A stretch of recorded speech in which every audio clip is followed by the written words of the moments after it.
Parang gateway para gumanda ang buhay ninyo. Nag-DPWH kami. Isang pala na kumpanya ng mga diskayang nakasungkit umano ng bilyones na kontrata para sa flood control project. Sa pagsusuri ng Billionaire News Channel, aabot sa halos 31.6 billion pesos o mahigit 6% ang flood control projects na posibleng hawak ng pamilyang Diskaya sa buong bansa.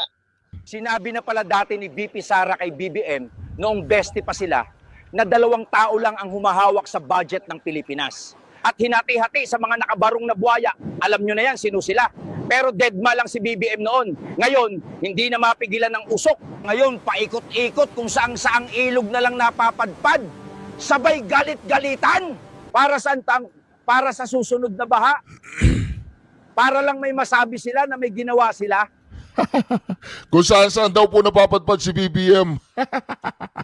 Kung saan-saan daw po siya napapadpad, ako po mga reaksyon. Kaya nagtataka talaga ako, bakit di mapalo-palo ni BBM si Tambunjing? Baka naman alam ni Tambunjing na nakay-BBM ang bato ni Darna. Ha? O baka ibang bato iniisip mo.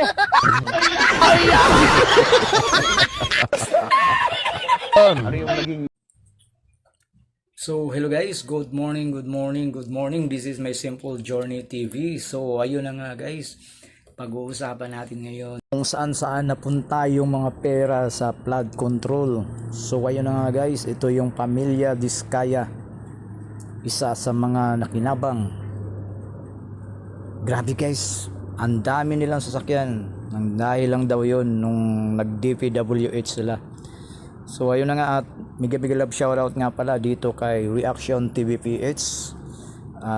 At kung bago pa lang po kayo sa akin channel, please comment, like, and subscribe. So ayun na nga guys, let's do this.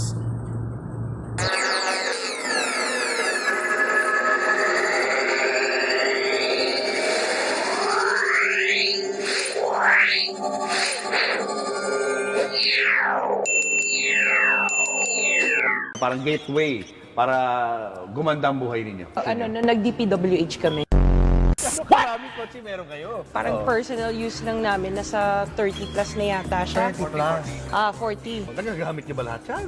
Yun, hindi na nga. Hindi na nga, kasi ang dami. So, mostly American car siya. Sabi nila, white and black. And then, Black and white? yes. GMC Denali. So, black and white version din siya. Walang ganito sa Philippines. Nasa Grand Wagoneer. Pinaship ko from the US. From the US. Nagmamaneho ka rin? Marunong mag-drive, left, right. Hindi marunong mag-park. Si Suburban. Tsaka si Ganda. Alphard, Dodge Ram. And then the Tundra na Toyota. Imported din to, no? Yes. Walang ganito dito, no? And then the Toyota Sequoia. This is the TRD Pro. So more sports, tapos ito yung capstone, yung high-end niya. X5, tsaka yung F8 na Jaguar. Mantagin nyo mga kareaksyon, napakahirap daw po ng mga tao na yan ipambili ng gatas na hirapan silang bumili. Ngayon, naaanin po nila lahat ng mga kotse na yan. Ilan daw po yung mga kotse nila, hindi nila mabilang. At alam po ba ninyo yung ibang kotse dyan, sila lang ang meron. DPWH, galing lahat daw po yan sa DPWH. Nako, nung nag-DPWH daw po sila, di ba? Naku po, mahirap po yan mga kareaksyon. Nakakatulog pa kaya mga tao na to, mga kareaksyon? Nakakatulog pa kaya sila? 30 plus na yata siya. 30 plus na sasakyan mga kareaksyon, grabe. 40. Nagagamit niyo ba lahat yan?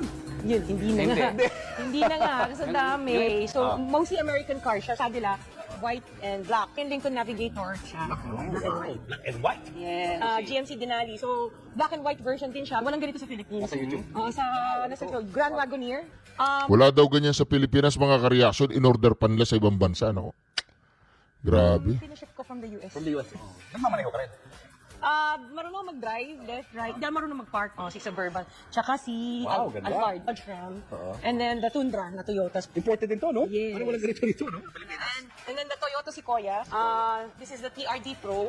So more sports, tapos ito yung capstone, yung high-end niya. X5, tsaka yung F8 na Jaguar. Jaguar naman to. Yeah. Altera.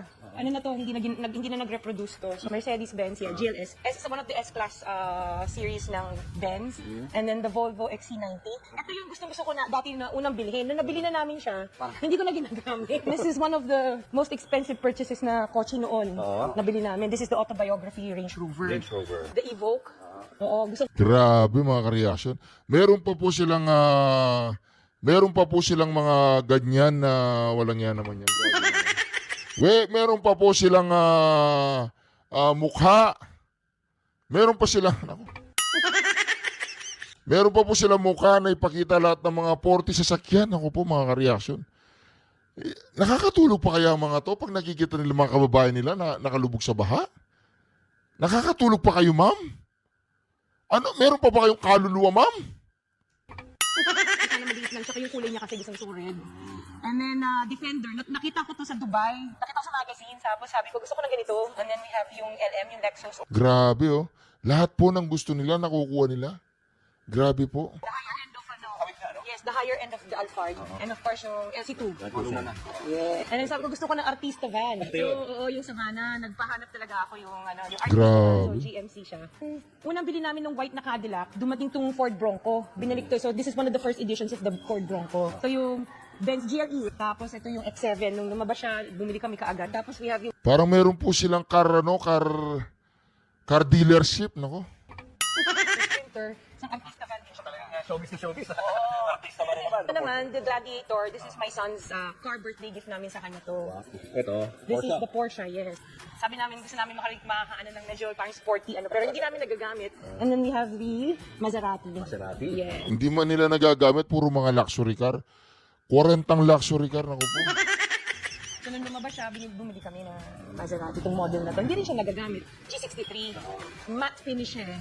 So, very rare yung ganitong kulay. Benz na avant-garde. Ito yung Bentley. Itong, binili ko to kasi kaya nagustuhan ko to. May wine glass rin sa loob. Pero hindi naman namin nagagamit. So, ito. And then we have the Maybach. Mercedes-Benz Maybach. Yung SUV version ng kinuha namin. Color niya? Yung latest. Your favorite? Yes, our favorite is the Rolls. Rolls Royce. Yes, the Rolls Royce. This is the Cullinan. And kaya ako ito binili. So kaya mo to kinuha dahil? Kasi ito, may payong. Grabe. Ano yung naging May payong lang, kukunin na. Grabe po yan mga ka-reaction.